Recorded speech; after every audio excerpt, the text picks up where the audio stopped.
Assalamualaikum warahmatullahi wabarakatuh. Innal hamdalillah nahmaduhu wa nasta'inuhu wa nastaghfiruh. Na'udzu billahi min syururi anfusina wa min sayyiati a'malina. May yahdihillahu fala mudilla lahu wa may yudlilhu fala hadiya lahu. Assalatu wassalamu ala nabiyyina Muhammadin wa ala alihi wa ashabihi ajma'in. Allahumma rabbi zidna ilma warzuqna fahma amin ya rabbal alamin. Para hadirin, bapak-bapak dan ibu-ibu yang dimuliakan serta dirahmati oleh Allah Subhanahu wa taala, kembali kita bersyukur di malam ini mendapatkan kemudahan dari Allah Subhanahu wa taala untuk melanjutkan kajian sejarah dari kehidupan manusia terbaik Nabi Muhammad sallallahu alaihi wasallam, dan kita masih berada di fase Makkah ya, dan penyiksaan dan penghinaan dan seterusnya, intimidasi kepada kaum muslimin yang jumlahnya belum banyak saat itu masih senantiasa berjalan, dan para ulama mengatakan la yaghlibul usru yusraini aw lan yaghlibal usru yusraini, tidak akan pernah satu kesulitan mengalahkan dua kemudahan. Maka ketika ada kesulitan-kesulitan dalam memeluk ajaran Islam di awal dakwah Nabi di kota Makkah, kita dapatkan penulis saat ini menyebutkan satu judul sebagai angin segar di dalam dakwah saat umat Islam banyak yang ditindas. Beliau menyebutkan akan adanya tokoh yang disegani yang akan masuk Islam ya, dan ini akan memberikan pengaruh yang sangat besar dalam hati orang-orang Quraisy, khususnya yang memberikan penyiksaan tiada henti kepada para sahabat Nabi Muhammad SAW. Di sisi lain juga di antara para sahabat ada yang sudah hijrah ke negeri Habasyah ya, tapi ada sebagian yang menemani Nabi Muhammad SAW di kota Makkah al-Mukarramah. Saat ini kita akan membahas Islamu Hamzah radhiyallahu an wa ardhah. Islamnya Hamzah bin Abdul Muttalib. Hamzah ini adalah salah satu paman Nabi Muhammad SAW yang masuk Islam ya, karena kita tahu paman Nabi dibagi menjadi tiga kelompok. Ada yang memeluk Islam seperti Hamzah dengan Abbas ya, kedua-duanya putra Abdul Muttalib. Ada yang membela Islam tapi tidak masuk Islam. Siapa? Abu Thalib ya. Abu Thalib adalah paman Nabi yang betul-betul membela Islam tapi tidak mendapatkan hidayah. Dan yang ketiga adalah ada paman Nabi yang memang tidak ditakdirkan masuk Islam, juga tidak membela Islam, malah memusuhi Islam, yaitu Abu Lahab, yang namanya diabadikan dalam surat Al-Lahab. Adapun pada kesempatan kali ini Hamzah ibn Abdul Muttalib yang dijuluki oleh Nabi sebagai Asadullah, singanya Allah ya, karena beliau adalah salah seorang sahabat yang pemberani, kemudian nanti juga akan mati syahid, dinamakan sebagai Sayyidus Syuhada, penghulunya orang-orang yang mati syahid. Hamzah bin Abdul Muttalib dilahirkan 2 tahun sebelum Nabi Muhammad alaihi salatu wassalam lahir. Berarti usianya paman Nabi ini lebih tua 2 tahun ya, lebih tua 2 tahun daripada Nabi Muhammad alaihi assalatu wassalam. Kisahnya Hamzah, keislamannya disebutkan di dalam kitab ini di tahun 6 Hijriyah di bulan Dzulhijjah. Di tahun 6 Hijriah, 6 kenabian, belum hijrah ini. Di tahun 6 kenabian, berarti Nabi baru 6 tahun diutus oleh Allah. Di 6 tahun kenabian ini, 6 tahun berdakwah, Nabi diberikan hiburan oleh Allah dengan masuk Islamnya paman Nabi bernama Hamzah bin Abdul Muttalib. Dan keislamannya disebutkan di antara sebabnya di sini adalah ketika Nabi berada di Bukit Sofa, kemudian disakiti, dihina, disakiti oleh Abu Jahal, Amr ibn Hisham nama aslinya. Abu Jahal ini lewat kepada Nabi, Nabi sedang di Bukit Sofa, kemudian disakiti oleh Abu Jahal. Nabi berdiam diri, tidak melawan, tidak komen juga, diam saja, tidak berbicara. Kemudian memukul wajahnya Nabi hingga terluka dan berlumuran darah ketika itu, diceritakan dalam kitab ini. Sehingga ada orang yang berbicara kepada Hamzah. Saat itu Hamzah baru pulang berburu. Membawa panahnya, tombaknya. Tiba-tiba mendengar anak saudaranya disakiti oleh Abu Jahal. Kemudian sampai ke Ka'bah, ada Abu Jahalnya. Kemudian saat itu diejeklah Abu Jahal oleh Hamzah. Hamzah waktu itu belum masuk Islam. Kemudian dikatakan kepada Abu Jahal, ya musafir istah, wahai orang yang hina-dina, dihina gitu sama pamannya Nabi ini yang bernama Hamzah. Tastumu ibna akhi wa ana ala dini, engkau beraninya mencaci maki anak dari saudaraku, padahal tahu tidak, kata Hamzah, saya sekarang sudah di atas agama Islam. Artinya dikabarkan kepada Abu Jahal akan keislamannya. Kemudian dipukullah dengan alat berburunya sampai Abu Jahal terluka berdarah. Kemudian orang-orang membela Abu Jahal. Kemudian Abu Jahal mengatakan, da'u Aba Ammarah, tinggalkan itu Hamzah itu. Memang saya sudah menghina Muhammad. Kata Abu Jahal ini. Akan tetapi para hadirin, ini kalau sudah akan tetapi ini resiko. Kita ini belajar,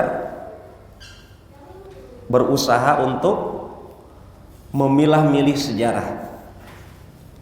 Hamzah memang masuk Islam. Dan buktinya nanti ketika perang Uhud akan dibunuh. Ya. Akan dibunuh oleh siapa? Wahsy. Dan Wahsy nanti akan masuk Islam juga. Jadi unik ini juga. Hamzah ini masuk Islam dan memang meninggal dalam keislaman. Beliau menjadi sahabat Nabi. Dan perlu dipahami dalam agama kita, pengertian sahabat Nabi adalah orang hidup di zaman Nabi, bertemu Nabi, masuk Islam, beriman kepada Nabi, meninggal dalam keislaman. Itu definisi sahabat. Ya. Maka Hamzah pun termasuk di dalamnya. Akan tetapi kalau kita lihat riwayat sebab masuk Islamnya Hamzah menurut para ulama hadis, Imam At-Tabari, beliau meriwayatkan hadis ini dan dikatakan sebagai hadis mursal. Kisah tadi, keislaman Hamzah tadi, riwayatnya riwayat yang lemah. Ya. Kemudian juga Dr. Al-Umri hafizahullah taala, beliau punya kitab Sejarah Nabi yang Sahih, Sirah As-Sahihah. Sirah Sahihah, sejarah yang riwayatnya sahih, riwayatnya kuat. Beliau sebutkan kisatu Islami Hamzah mursalah wal mursal min aqsami dhaif. Kisah masuk Islamnya Hamzah, maksudnya riwayat tadi, kisahnya riwayatnya mursal. Ya, mursal ini bagian daripada cabang riwayat hadis yang lemah. Walam tathbut min tariqin sahih. Dan riwayat ini tidak bisa kita jadikan acuan untuk dikatakan riwayat yang sahih. Akan tetapi para hadirin, jamaah yang dimuliakan dan dirahmati Allah Subhanahu wa taala, Hamzah disepakati oleh para ulama sebagai sahabat Nabi. Itu poinnya sebenarnya. Karena kita dapatkan banyak sahabat-sahabat yang masuk Islam, kisahnya tidak kita dapatkan. Apalagi riwayat yang sahih. Tetapi kami sampaikan ini untuk memberikan pencerahan, karena terkadang apalagi kalau lagi kajian cerita, itu banyak ustadz-ustadz bercerita ke sana kemari, bahkan mungkin dibumbui. Termasuk mohon maaf ketika kemarin perayaan Maulidan, tidak sedikit saya mendengar kisah riwayat keutamaan Maulid yang hadisnya palsu, bukan hanya lemah lagi. Salah satunya, barang siapa yang ikut Maulidan maka dia dijamin surga. Ini tidak ada hadisnya, dia hadis palsu. Maknanya orang yang tidak Maulidan akan dijamin neraka, begitu? Tidak ada hadisnya. Ya, ini hadis palsu. Kemudian juga barang siapa yang menghadiri Maulidan katanya akan mendapatkan syafaat dari Nabi Muhammad SAW, juga bukan hadis dari Nabi Muhammad SAW. Maka saya sejujurnya, saya sampaikan pada kajian kesempatan kali ini, kita tidak diajarkan oleh Islam untuk fanatisme kepada ustadz. Enggak usah saya ikut ustadz lama saya, karena ustadz itu kayaknya banyak menghapus cerita-cerita yang pernah saya ingat. Kita katakan kalau kisahnya tidak ada riwayatnya, jangan dipaksakan untuk disampaikan lagi kepada anak-anak kita. Contoh, ada di antara kita, bahkan mungkin banyak kaum aluminium, kaum kolonial, orang-orang tua kita dulu belajar di sekolah dicekoki kalau kita ini keturunan monyet. Akhirnya diingat kayak benar gitu. Charles Darwin, teori Charles Darwin. Kemudian disampaikan lagi sama ibu gurunya, bapak gurunya, terus tidak ada perubahan. Padahal dalam Al-Quran Allah sudah jelas panggilannya apa dalam Al-Quran? Ya Bani Adam. Banyak itu dalam Al-Quran. Wahai keturunan Nabi Adam. Allah tidak mengatakan ya Bani Qirodah, wahai keturunan monyet. Nggak ada itu. Ya, kalau di ajaran non Muslim ada istilahnya kambing-kambing tersesat. Kita katakan kita bukan kambing. Buktinya Ustaz jenggotan. Pak, sejak kapan kambing dikatakan Ustaz? Sejak kapan Ustaz dikatakan kambing? Kalau ada orang Islam mengejek Ustaz yang jenggotnya lebat dengan istilah kambing, maka siap-siap Anda sedang menghina Nabi Harun yang jenggotnya diabadikan dalam surat Toha. Karena ketika para ustadz, orang-orang Islam menjaga jenggot, bukan karena lagi style gitu, lagi gaya, lagi musim jenggotan. Besok kalau nggak musim maka jenggotnya dihapus. Tidak. Kita berjenggot karena Nabi mengatakan itu bagian daripada sunnah para nabi. Ya. Artinya walaupun kita belum pernah berjumpa sama Nabi, Ibunda Aisyah radhiyallahu anha wa ardhaha mengatakan, para sahabat juga mengatakan, kana Nabi sallallahu alaihi wasallam kathifatul liha. Nabi itu kalau Anda ingin tahu, kata Ibunda Aisyah dan para sahabat, Nabi kalau Anda ingin tahu, kalau betul Anda cinta Nabi, ya, yang setahun sekali, apakah sebulan sekali, apakah setiap hari, tapi kewajiban kita mencintai Nabi adalah sepanjang hidup. Kalau betul kita mencintai Nabi, kita akan berusaha menyerupai beliau. Bapak-bapak yang suka pemain bola, minimalnya di rumahnya kalau dicek lemarinya ada kaosnya, atau anak-anak di kamarnya ada gambarnya, atau ibu-ibu mungkin yang film sinetron apa gitu kan, minimalnya di handphonenya ada petikan TikTok, Instagramnya, ya, ataupun apalah yang disimpan, atau mungkin gerak-geriknya yang dicontoh. Ini bukti kecintaan kita. Maka kalau ada yang berjenggot, dia Muslim, Anda mungkin belum sanggup berjenggot. Pernah kita bahas pembatal keislaman. Ingat Pak, di antara pembatal keislaman salah satunya adalah al-istihza biddin, mengolok-olok ajaran Islam, menghina, menginjak-injak ajaran Islam. Jadi kepada bapak-bapak, Kalau ibu-ibu jenggotan gimana Pak? Kalau ada ibu-ibu jenggotan, itu dibahas dalam ilmu fikih klasik. Kalau ada wanita jenggotan, wajib dihilangkan. Wajib dihilangkan. Tapi kalau laki-laki jenggotan, itu sudah fitrah. Ya, fitrahnya laki-laki. Kalau ada orang Yahudi berjenggot, ada orang Nasrani berjenggot, kata para ulama, perbaiki niat. Saat Anda berjenggot bukan karena meniru stylenya orang Amerika. Saat Anda berjenggot, niatnya adalah cara Anda untuk membuktikan cintanya kepada Nabi Muhammad sallallahu alaihi wasallam, dan hentikan ejekan. Ya, dan hentikan ejekannya. Kita dapatkan di sini ikhwan dan akhwat, para jamaah sekalian, Hamzah masuk Islam. Kisahnya memang ini kisah diriwayatkan. Kemudian hadirin, dalam buku ini diceritakan 3 hari setelah Hamzah pamannya Nabi masuk Islam, tiba-tiba Allah berikan hidayah kepada Umar bin Khattab. 2 pemuda Quraisy, tokoh terkenal, disegani, tiba-tiba masuk Islam di tahun kurang lebih 6 kenabian. 6 tahun Nabi berdakwah, tiba-tiba Allah berikan hidayah kepada hatinya Hamzah dengan Umar. Ya, dan di antara riwayat, nah ini saya ambil dulu riwayat yang sahihnya ya. Tapi bapak-bapak, ibu-ibu harus siap mendengar riwayat yang tidak sahih lagi. Dan itu sering kita dengar ya, tentang keislamannya Umar. Maka dengan kajian ini kita ingin bongkar-bongkaran ya, mana riwayat yang kuat, mana yang tidak. Tapi intinya Umar betul-betul masuk Islam.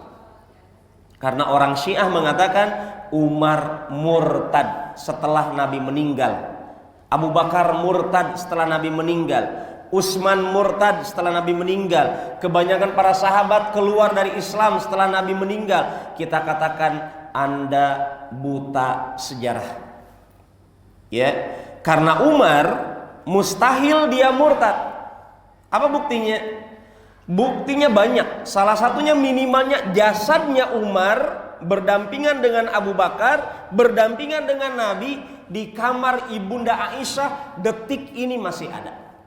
Dan mustahil Nabi berkumpul dengan musuhnya dalam kuburan, karena Nabi pernah ingatkan kepada para sahabat, termasuk kepada kita Pak, kalau ada umat Islam meninggal, kemudian ada non muslim meninggal, jangan disatukan kuburannya. Masing-masing ada komplek muslim, ada komplek non muslim. Tidak boleh dicampur. Dan ini bagian daripada sunnah Nabi Muhammad sallallahu alaihi wasallam. Maka mustahil Umar kafir, Abu Bakar kafir, jasadnya di samping Nabi. Ya, maka kita dapatkan para jamaah, kita ambil riwayat yang sahih, riwayat Imam At-Tirmidzi dari sahabat Abdullah ibn Umar, berarti putranya Umar bercerita tentang ayahnya. Ya, hadis ini disahihkan oleh Imam At-Tirmidzi dan dikeluarkan juga Imam At-Tabrani dari sahabat Abdullah ibn Mas'ud, demikian juga Anas bin Malik, bahwasanya sebelum Umar masuk Islam, Nabi pernah berdoa. Dan ini juga pentingnya menghidupkan doa sesuai sunnah Nabi. Doanya adalah Allahumma a'izzal Islam bi ahabbir rajulain ilaik. Ya Allah, muliakan Islam dengan salah seorang laki-laki dari 2 orang laki-laki yang engkau cintai. Berikan kemuliaan Islam dengan masuk Islamnya salah satu dari 2 orang yang engkau cintai, bi Umar ibn Khattab wa bi Abi Jahal ibn Hisham. Ternyata kata periwayat hadis ini, fakana ahabbuhuma ilallahi Umar radhiyallahu anhu. Ternyata yang paling dicintai oleh Allah bukan Abu Jahal, tetapi Umar ibn Khattab radhiyallahu anhu wa arda. Perlu kita juga ingat bahwa Umar ini dididik oleh orang tuanya untuk pintar membaca. Jadi Umar ini pandai membaca. Di antara umumnya para sahabat, di antara umumnya orang Quraisy, kita tahu orang Quraisy dijuluki dengan qaumun ummiyun, kaum yang tidak bisa baca tulis. Tapi Umar di masa mudanya beliau biasa membaca. Bahkan kalau ada lomba memanah, beliau menang terus. Fisiknya kuat, badannya tegap, ya. Kemudian memang diajari oleh orang tuanya, oleh Al-Khattab, ayahandanya sendiri. Umar ini memang biasa diajari kekerasan, maksudnya ketegasan dalam bersikap gitu. Sampai beliau ini dengan keluarganya dikenal keluarga yang biasa menyelesaikan masalah. Jadi kalau ada mungkin di sini Pak RW ya, Pak RW ada ya. Kalau ada masalah antara warga dengan warga, keluarga Umar ini yang biasa menyelesaikan kasus. Ya, antara Quraisy dengan suku yang lain, sampai karakter ini diajarkan kepada Umar dan Umar pun demikian.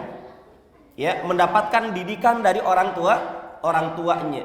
Umar ibn Khattab radhiyallahu an wa ardah pernah diceritakan oleh orang Quraisy, saking bencinya kepada Islam. Ini juga rahasia ilahi ya. Orang tidak menyangka Umar akan masuk Islam. Sampai ada ungkapan orang Arab ketika itu, mustahil Umar bin Khattab masuk Islam. Sangat susah. Kenapa? Karena Umar itu diantara pemuka Quraisy yang sangat benci, menampakkan kebencian kepada Nabi. Sampai orang Arab katakan, Umar itu mustahil masuk Islam kecuali keledai bapaknya bersyahadat. Ini saking susahnya. Artinya logikanya kayaknya Umar ini tak kancing hatinya. Mustahil dia akan cinta Nabi, akan cinta Islam, akan membela Islam. Logika. Tapi subhanallah, hidayah apa? Hidayah itu nggak pakai logika. Hidayah tidak pakai logika. Bahkan ada panglima perang Romawi di zaman Umar, ya. Panglima perang ini dia panglima loh, Pak, akan memerangi umat Islam. Tapi ketika berdialog dengan sahabat Nabi ini, ya, tiba-tiba panglima perang ini kalau tidak salah namanya George, panglima Romawi, akan memerangi umat Islam. Komandannya tiba-tiba berdialog, kemudian berdialog tentang ajaran Islam, diajarkan ajaran Islam ketika mau berperang itu. Dengan izin Allah, dia komandan perang Romawi berubah masuk Islam menjadi pasukan kaum muslimin.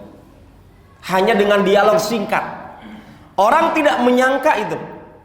Komandan perang pasukan lawan akan memusuhi umat Islam, memerangi umat Islam, tiba-tiba dengan seketika Allah rubah hatinya. Maka orang dapat hidayah itu bukan urusan pakai logika. Ya. Wa allafa baina qulubihim dalam surat Al-Anfal. Allah yang melembutkan hati mereka. Lau anfaqta ma fil ardi jami'an ma allafa baina qulubihim. Kalau Anda menginfakkan semua harta dunia agar hati orang tunduk kepada Anda, lembut hatinya kepada Anda, itu tidak mungkin. Karena hati orang bukan disogok dengan uang. Hati orang dirubah dengan kekuasaan Allah subhanahu wa ta'ala. Allah yang bisa merubahnya. Maka kita dapatkan Umar ibn Khattab, dengan sebab doa Nabi ini muncullah kisah. Ada beberapa kisah, saya ambilkan dulu yang tidak umum ya. Jadi pada suatu malam Umar ini datang ke Masjidil Haram, ke Ka'bah. Tiba-tiba di Masjidil Haram, waktu itu patung masih ada 360 patung. Nabi sementara sholat, Umar menyimak sholatnya Nabi. Waktu itu tidak mengganggu, mendengarkan. Karena Umar memang orang cerdas, ahli baca buku gitu. Artinya dia mempelajari, memusuhi iya, tapi sambil dipelajari. Saya punya firasat ini. Bisa jadi para jamaah dengan jawaban saya kemarin Ada yang mulai tidak suka kajian karena tidak suka maulidan, ini ustaz. Mungkin saja ya, kita katakan itu konsekuensi dakwah. Cuma yang saya ingin ingatkan, tolong apapun yang Anda pegang prinsipnya harus di atas ilmu, bukan hanya ikut-ikutan. Ya, maka kita dapatkan Umar sebagai orang kafir waktu itu dalam riwayat ini, tapi nanti berujung dengan riwayat ini lemah. Tapi saya sampaikan dulu karena penulis menyampaikan. Umar ini di malam hari tiba-tiba ada keinginan untuk ke Masjidil Haram. Melihat Nabi sementara sholat, didengarkanlah Al-Fatihah, lantunannya seterusnya, sampai Nabi membaca surat Al-Haqqah. Dalam surat Al-Haqqah ini didengar oleh Umar, dan Umar tahu, Umar orang Arab. Umar ngerti keindahan bahasa Arab, dan Umar ngerti bedanya bahasa Al-Quran dengan bahasa manusia. Ya, orang Arab seperti Anda Pak, mungkin ada bahasa halusnya, bahasa lembutnya, itu kita bisa bedakan. Ketika ada orang bicara bahasa lembut, kalau di Jawa itu yang lembut itu biasanya daerah Ciamis, Bandung, Tasik. Kalau yang daerah lain-lain itu mana Pak? Banten, Cirebon itu lain-lain tuh bahasanya, ya. Sundanya Sunda lain-lain. Jawa itu kalau keraton Jogja, Solo itu lembut-lembut. Orang kalau bicara bahasa tersebut ngerti, dia tahu diri. Oh, ini orang bukan sembarang orang. Anda kalau haji atau umroh, ya, pengalaman pribadi saya dapatkan. Kita kalau pernah belajar bahasa Arab yang fasih, bahasa Al-Quran kita pelajari, menawar dagangan di Arab, di pasar-pasar Arab, orang pedagang itu ngerti kita terpelajar atau bukan karena gaya bahasa kita. Tapi kalau kita nggak biasa bahasa Arab yang pakai grammar gitu, bahasa Arab usyhada, pokoknya bahasa yang los-los begitu saja, yang penting nyambung itu orang Arab bisa bedakan. Maka ketika kita tawar, Pak, pengalaman saya, ketika kita tawar dagangan orang Arab dengan bahasa yang fasih, itu langsung angkanya naik turun drastis. Kenapa? Dia tahu anta talib, engkau pelajar. Iya, saya bilang, alhamdulillah gini-gini bisa keluar dari kampus Lipia Jakarta cabang Saudi Arabia. Itu memberikan efek itu sama pedagang. Ciut nyalinya untuk mengangkat apa? Harga. Termasuk kalau kita naik taksi, pernah kita kesasar Pak. Ya, namanya pintu Masjidil Haram itu kan banyak. Kalau pertama kali ke Masjidil Haram, tidak semudah keluar masuk Masjid Nabawi. Masjid Nabawi kan tidak hiruk pikuk, tidak ramai gitu kan, kecuali daerah Raudhah. Tapi Masjidil Haram di sana ada yang tawaf, di sana ada yang sa'i, bahkan bentuknya kadang kalau awal pertama kali lihat, mana tempat masuk tadi, mana keluarnya, bingung kita. Qadarullah saya kesasar. Waktu kesasar, saya bingung kemana ini caranya nih. Sudah bermodalkan bahasa. Waktu itu pakai gamis putih, pakai peci. Tiba-tiba ada bapak ibu orang Arab, asli Arab, bawa tas, ya. Mereka mencari alamat, dia pikir anak orang Arab. Ngobrol pakai bahasa Arab.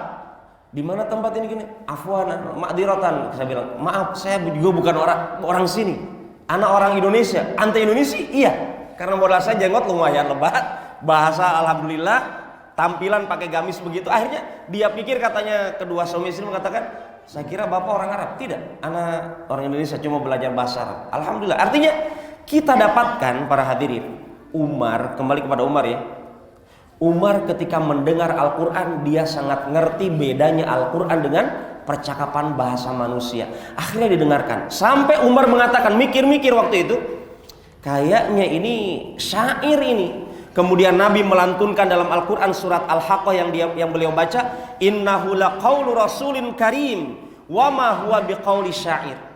Sesungguhnya itu adalah perkataan utusan Allah yang mulia. Ya, Al-Quran itu bukan perkataan penyair. Qalilan ma tu'minun, sedikit orang beriman. Memang saat itu belum banyak yang masuk Islam. Kemudian Umar berpikir lagi, kayaknya ini dukun ini kalau begini. Kok langsung dibalas gitu jawabannya, kayaknya dukun ini, kata Umar kepada bacaan Nabi itu merespon. Akhirnya Nabi melantunkan ayat yang selanjutnya, wala biqauli kahin qalilan ma tadhakkarun. Ini juga bukan perkataan dukun, sedikit orang yang mengambil pelajaran. Tanzilum mir rabbil alamin. Al-Quran ini turun dari Allah Rob penguasa alam semesta. Dengan kalimat ini muncullah kecintaan Umar kepada Islam. Riwayatnya sama-sama lemah. Yang lebih terkenal lagi para hadirin, ya. Jadi kita sampaikan saja belak-belakan ya, karena kita ilmiah, ya, bukan cari hebohnya, cari hiburannya.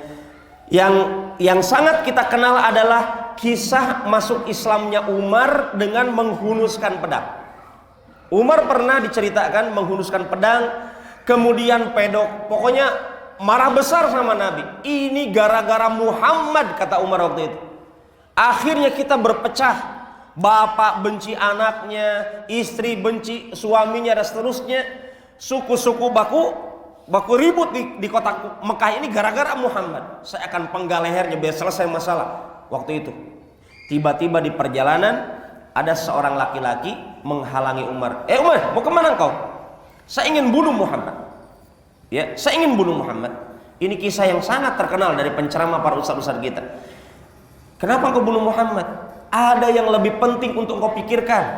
Saudarimu Fatimah, ya, iparmu dan sepupumu saat ini sudah muslim. Begitukah? Iya. Daripada engkau urus Muhammad, kata orang ini, mendingan kau urus keluargamu sendiri. Akhirnya niatnya Umar waktu itu untuk memenggal Nabi dialihkan niatnya ke keluarganya. Sampai masuk ke dalam rumahnya, diketok, digedor. Putri Ibunda Fatimah binti Khattab, ya, saudarinya Umar, ketakutan karena terdengar karakter ketokan itu karakter Umar. Kalau ketok pintu karakternya kedengar, oh ini Umar ini. Akhirnya apa? Yang terjadi, ternyata Umar Ibn Khattab dibukakan pintunya, ketahuan sampai dibacakan surat Toha dan seterusnya. Toha ma anzalna alaikal qur'ana litashqa illa tadhkiratan liman yakhsha dan seterusnya, tanzil dan seterusnya, ya. Kita dapatkan dengan ini sebab Umar luluh. Ini riwayat yang lain.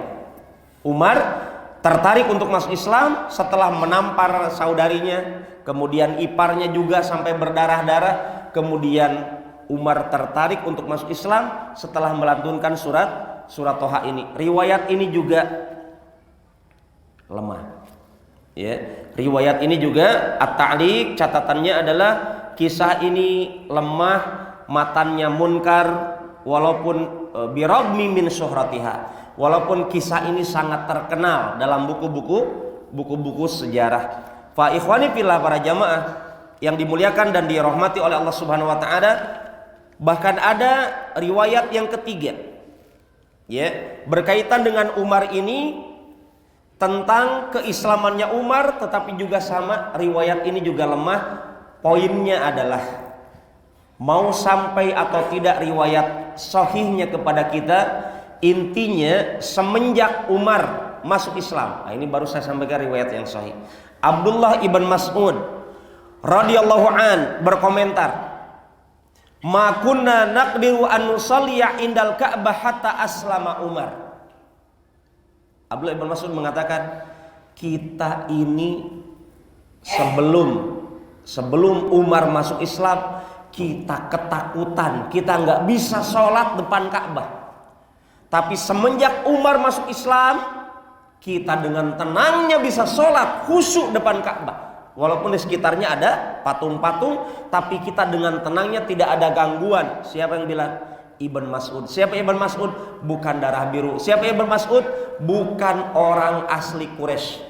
Artinya pendatang, orang miskin, bukan darah biru, berkomentar, dan riwayatnya sahih bahwasanya semenjak keislamannya Umar, kita merasakan keindahan menjalankan Islam. Dalam ungkapan Ibn Mas'ud yang lainnya, mazilna a'izzah mundu aslama Umar.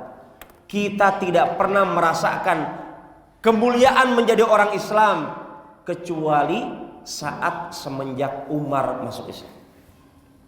Maka para hadirin jamaah yang dimuliakan dan dirahmati oleh Allah Subhanahu wa taala, kita dapatkan ada pelajaran dari kisah Umar ini, ya. Sebagaimana pelajaran dari kisah Hamzah, bahwa ada ungkapan Nabi Dalam riwayat Imam Bukhari, khiyarukum fil jahiliyah khiyarukum fil Islam idza faqihu. Coba direnungkan hadis ini, Nabi mengatakan sebaik-baik kalian di masa jahiliyah dulu itu akan menjadi sebaik-baik kalian di dalam ajaran Islam kalau mereka paham agama. Maksudnya adalah kalau ada mu'alaf ini dulunya terkenal tokoh di agamanya, ya, dia akan menjadi tokoh dalam Islam kalau dia betul-betul belajar Islam. Realitanya adalah tidak sedikit di antara mu'alaf setelah masuk Islam sholatnya nggak belajar, ya, kemudian ajaran Islam nggak dipelajari, akhirnya Islam KTP yang ada. Dan ini yang harus diingat, bedanya para sahabat yang dulunya musyrik. Umar itu musyrik dulunya, tapi dengan keislamannya, al-islamu yajubu ma qablaha. Kata Nabi, orang masuk Islam dosa-dosanya terhapus dengan masuk Islam. Yajubu ma qablaha, semua dosanya, ya. Orang-orang yang masuk Islam, semua dosa yang pernah dia kerjakan akan seketika dihapus oleh Allah dengan keislamannya. Adapun orang Islam yang berdosa, khususnya dosa besar, khususnya syirik, ada jimat atau apa, maka bagaimana bisa dihapus dosanya? Dengan bertaubat, meninggalkan dosanya, menyesali dosanya, berjanji untuk tidak mengulanginya, dan bertaubat kembali kepada jalan Allah Subhanahu wa ta'ala, memperbaiki kualitas agamanya dari yang sebelumnya dengan yang setelahnya menjadi lebih baik lagi. Maka mungkin karena waktu kita saat ini sangat singkat, ana cukupkan dulu sampai keislamannya Umar ibn Khattab radhiyallahu an wa ardhah. Semoga apa yang kita kaji menginspirasi kita. Wallahu ta'ala alam. Dan kalau ada yang ingin didiskusikan, kami persilahkan kepada para jamaah. Barakallahu fikum.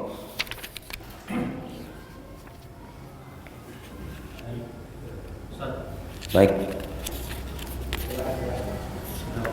Assalamualaikum warahmatullahi wabarakatuh. Waalaikumsalam warahmatullahi wabarakatuh. Waalaikumsalam warahmatullahi. Apa Ustaz terkait dengan Hamzah tadi? Itu adalah paman Nabi. Baik. Apakah beliau juga termasuk 10 golongan para sahabat Nabi yang dijamin masuk surga? Baik. Kemudian yang kedua terkait dengan Umar bin Khattab. Beliau ini kan masuk Islam, dan apakah termasuk juga 10 para sahabat Nabi yang dijamin masuk surga? Kemudian sebelum keislaman beliau, yaitu kan sebagai seorang yang banyak melakukan kesyirikan, termasuk juga kezaliman. Tadi Ustaz sampaikan bahwa ketika dia masuk Islam, maka dihapuslah segala jenis dosa yang dia perbuat sebelumnya. Mohon penjelasan dari Ustaz. Bismillah wassalatu wassalamu ala Rasulillah wa ala alihi wa ashabihi wa mawadah, amma ba'd. Para hadirin jamaah yang dimuliakan dan dirahmati oleh Allah Subhanahu wa taala, perlu diingat bahwa ada beberapa nama sahabat yang secara langsung disebutkan oleh Nabi menjadi calon penghuni surga. Tapi ya, seluruh sahabat Nabi, ijma, konsensus para ulama Ahlus Sunnah wal Jamaah, seluruh para sahabat Nabi adalah sahabat Nabi di dunia dan sahabat Nabi di surga. Itu harus dipahami. Jadi memang dalam satu kesempatan pernah Nabi mengabsen 10 sahabat Nabi yang dijamin surga, tapi tidak jadi batasan. Ini satu riwayat Nabi sebutkan ada 10 sahabat Nabi dijamin surga. Abu Bakar kata Nabi fil jannah, Umar fil jannah. Abu Bakar kata Nabi di surga, Umar di surga, Utsman di surga, Ali bin Abi Thalib di surga, Thalha bin Ubaidillah di surga, Sa'ad bin Abi Waqqas di surga, kemudian Abdurrahman bin Auf di surga, kemudian siapa lagi? Zubair ibn Awam di surga, ya. Sampai 10 sahabat ini dalam satu kali kajian Nabi sampaikan semuanya di surga. Tapi itu bukan batasan, ya. Ada kisahnya Bilal didengar sendal jepitnya di mana? Di surga. Berarti Bilal dijamin surga. Kemudian juga Hamzah mati syahid. Semua sahabat yang mati syahid di surga. Para sahabat yang ikut perang Badar, mau yang mati syahid ataupun yang masih hidup, apa kata Allah? Kata Nabi, if'alu ma syi'tum. Allah mengatakan, berbuatlah kalian di sisa umur kalian wahai para sahabat perang Badar, itu kepada yang masih hidup. Qad ghafartu lakum, semua dosa kalian telah aku ampuni. Sahabat perang Badar kurang lebih 313-an orang, itu semuanya dijamin surga. Padahal mereka masih hidup, gitu kan? Kalau kita yang dapat jaminan begitu, nggak sholat besok dijamin surga. Mungkin kita begitu. Nggak saum Ramadan, nggak ini. Justru mereka dijamin surga karena amalan mereka sampai meninggal dunia dijaga oleh Allah Subhanahu wa ta'ala. Termasuk ada wanita penyakit ayan, penyakit epilepsi di zaman Nabi terjadi. Wanita ini kalau lagi kambuh, auratnya tersingkap, ya, auratnya tersingkap, kemudian ditawari sama Nabi, wahai ibu, engkau aku berikan 2 opsi. Aku doakan kepada Allah agar penyakitmu sembuh, atau engkau bersabar dan engkau dijamin surga. Kata wanita ini, ya Rasul, aku pilih opsi kedua. Aku akan berjuang untuk bersabar agar aku dijamin masuk surga. Beliau tidak mau sembuh. Masya Allah, epilepsi. Saya punya teman di pesantren, Pak. Orang epilepsi itu kambuhnya sembarang. Kita sementara sholat tiba-tiba kambuh, ya. Nah, wanita ini ternyata beliau mengambil opsi kedua, sabar, kemudian dijamin surga sama Nabi. Kemudian wanita ini mengatakan, ya Rasul, tolong doakan saya. Kalau saya lagi kambuh, aurat saya tidak tersingkap, gak apa-apa, saya kambuh, saya akan sabar sampai meninggal. Kemudian memang beliau bersabar dan dijamin masuk surga. Sabakoka Ukasah, ada Ukasah juga, ya, yang kata Nabi akan ada 70.000 orang umat Islam, 70.000 orang masuk surga tanpa dihisab, tanpa disiksa, langsung masuk surga, 70.000 orang. Sampai Ukasah mengatakan mendengar hadis ini, ya Rasul, berdoalah kepada Allah agar saya masuk orang tersebut, dijamin masuk surga tanpa masuk neraka dulu dan tanpa dihisab. Kemudian Ukasah mendapatkan, didoakan sama Nabi, dan itu dijamin masuk surga. Intinya hadirin, pertanyaan tadi adalah, mau Hamzah, mau Umar, seluruh sahabat di kuburan Baqi, dekat Masjid Nabawi itu kan ada kuburan Baqi. Para ulama mengatakan di kuburan Baqi ada sekitar 10.000 sahabat Nabi. Dan nanti ketika hari kiamat akan bangkit, dibangunkan bersama orang-orang yang meninggal dikuburkan di Baqi. Nabi juga dibangkitkan, dan Nabi pernah mengatakan, kalau kalian bisa meninggal dunia di Madinah, maka kalian berhak mendapatkan syafaat dari Nabi Muhammad SAW. Maka Umar bin Khattab mendengar kalimat ini mengatakan, ya Allah, wafatkan saya di Madinah. Kenapa? Karena Umar ingin mendapatkan syafaat Nabi. Akhirnya Umar ditikamnya di mana? Di Masjid Nabawi. Anda tahu ada mimbarnya Nabi, depannya itu ada mimbar lagi, ya. Disitulah tempat ditikamnya Umar. Kita dapat mihrabnya Umar di sana. Kita dapatkan yang saat ini dikerjakan sholat, imamnya sholat Masjid Nabawi. Di situ Umar kita dapatkan ditikam, ya. Maka Umar ketika doanya seperti itu dikabulkan oleh Allah, meninggal di Masjid Nabawi, ditikamnya di Masjid Nabawi, kemudian meninggal di dalam rumahnya saat sholat subuh, ya. Dan sholat subuhnya belum selesai, diingatkan oleh para sahabat. Demikian jawaban saya tentang pertanyaan tadi, semoga dipahami dan semoga bermanfaat. Wallahu ta'ala alam. Cukup? Oh baik, satu lagi mungkin ya.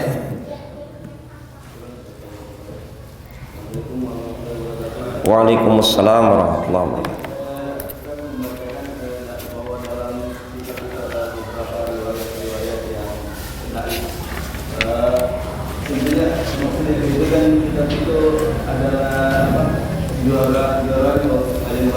Nah, berarti sudah melalui seleksi ulama-ulama di bawah itu. Mungkin sejauh mana kebolehan penggunaan riwayat-riwayat yang dhaif dalam penulisan sejarah. Kemudian saya juga pernah mendengar ada ulama yang mengatakan bahwa boleh mengamalkan hadis dhaif untuk fadilatul amal atau memotivasi kita berbuat amal. Jadi pertanyaannya, sejauh mana penggunaan hadis-hadis yang dhaif untuk memotivasi kita beramal maupun dalam riwayat-riwayat yang lain dalam penulisan sejarah. Baik, barakallahu fiik. Wa fiikum barakallah.